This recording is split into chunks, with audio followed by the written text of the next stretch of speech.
Assalamualaikum warahmatullahi wabarakatuh. Halo semua, perkenalkan nama saya Elma Keisa Cahyani dengan NIM 25316901006 dari program studi S1 Administrasi Rumah Sakit. Nah, di sini saya akan menjelaskan tentang ekonomi kesehatan, ekonomi makro, dan ekonomi mikro. Tonton sampai selesai ya. Yang pertama ada latar belakang. Kesehatan merupakan kebutuhan dasar manusia yang sangat penting dalam kehidupan. Namun, kesehatan tidak hanya berkaitan dengan aspek medis saja, tetapi juga memiliki dampak ekonomi yang besar. Sumber daya kesehatan seperti tenaga medis, obat, dan fasilitas sangat terbatas, sehingga perlu dikelola secara efisien. Oleh karena itu, diperlukan ilmu ekonomi kesehatan untuk mengatur penggunaan sumber daya tersebut. Yang kedua ada pengertian ekonomi kesehatan.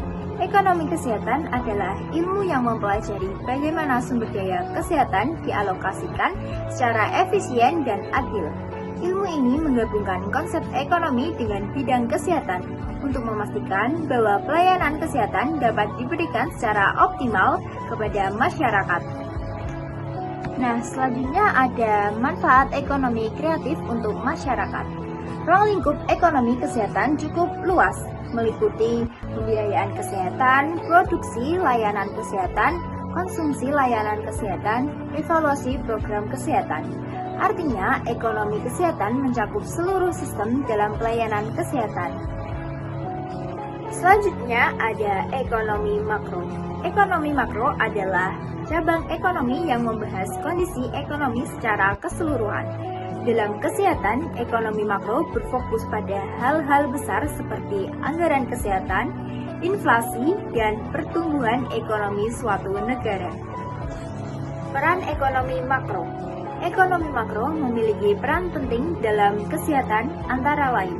Yang pertama, menentukan besarnya anggaran kesehatan.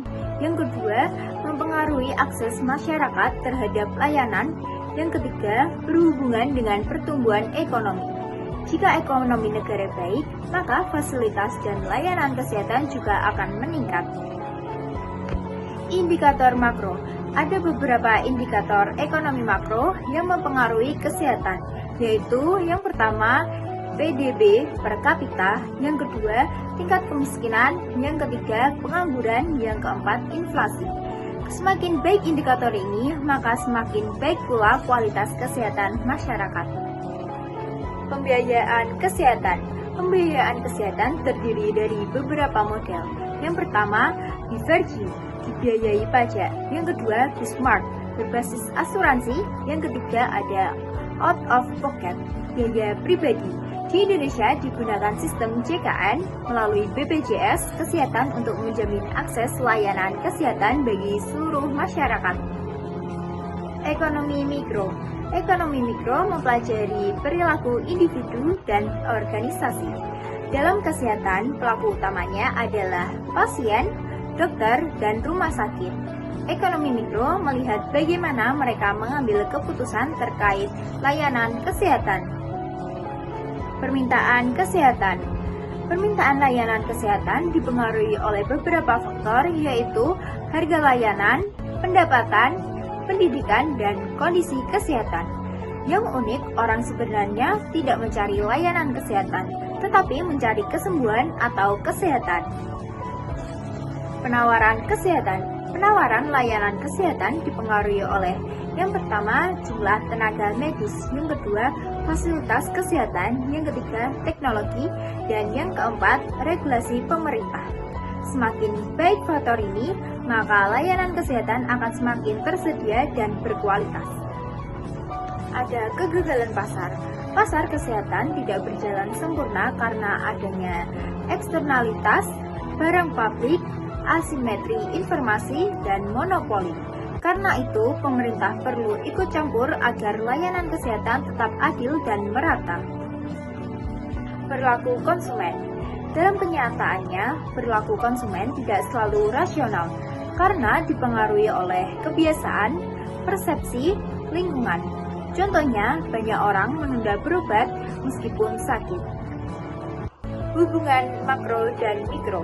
Ekonomi makro dan mikro saling berkaitan.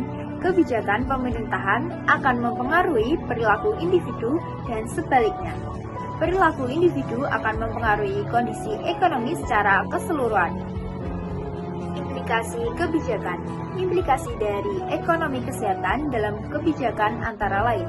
Yang pertama, meningkatkan anggaran kesehatan. Yang kedua, mengendalikan biaya layanan. Yang ketiga, memeratakan akses layanan. Dan yang keempat, menjadikan kesehatan sebagai investasi. Nah, jadi kesimpulannya adalah ekonomi kesehatan sangat penting dalam sistem kesehatan. Pendekatan makro dan mikro saling melengkapi dalam memahami masalah kesehatan dan menentukan kebijakan yang tepat. Jadi, itu penjelasan dari saya tentang ekonomi kesehatan, ekonomi makro, dan ekonomi mikro. Terima kasih. Wassalamualaikum warahmatullahi wabarakatuh. Bye-bye semua.